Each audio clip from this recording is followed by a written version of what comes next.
with this your seventh album, the whole dynamics of music has changed. You know, R&B has almost wiped away from us and stuff.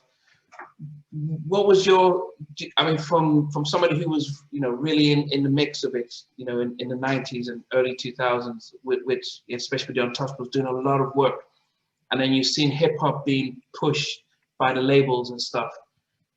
What was it like for you guys, especially for you, to see how your core was being limited, very limited airplay? So people are saying, look, we didn't get to listen to most of the other albums because it wasn't getting much airplay and promotion because hip hop was pushed in. What was it like from the inside as an artist?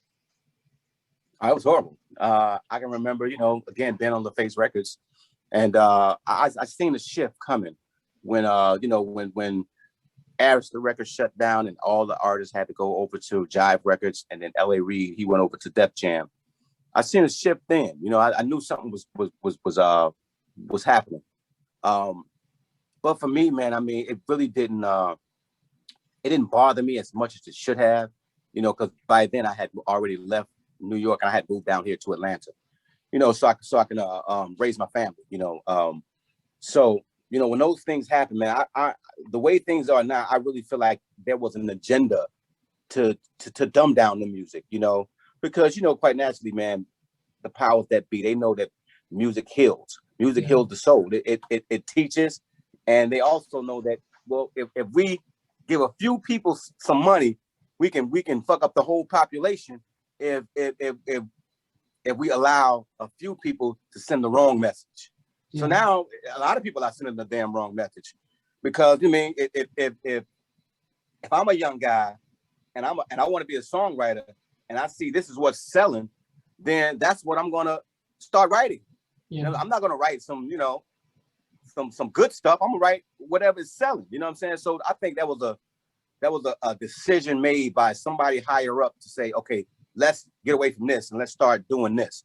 Because when we came out, you know, we were singing about love. Yeah. The thing about R&B back then was that you had Maxwell, D'Angelo, me, you had Usher, you had R. Kelly, Joe, Brian McKnight,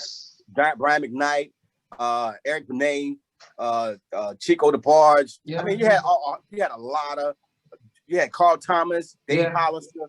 Yeah. The funny thing about it is that we all sang R&B, but we all had our own styles. Yeah. Nobody sounded the same. Yeah. You know, and we all sang about love in different ways. You know, you had some guys was more about sex, some guys was more about relationships, other guys were about both. Yeah. You know, and I think that what's going on today is the fact that a lot of people sound the same. Yeah. You know, a lot of the music sounds the same. Nobody has their own sound. It's just like, you know, you play the radio and you hear one long record because everything is so much of the same.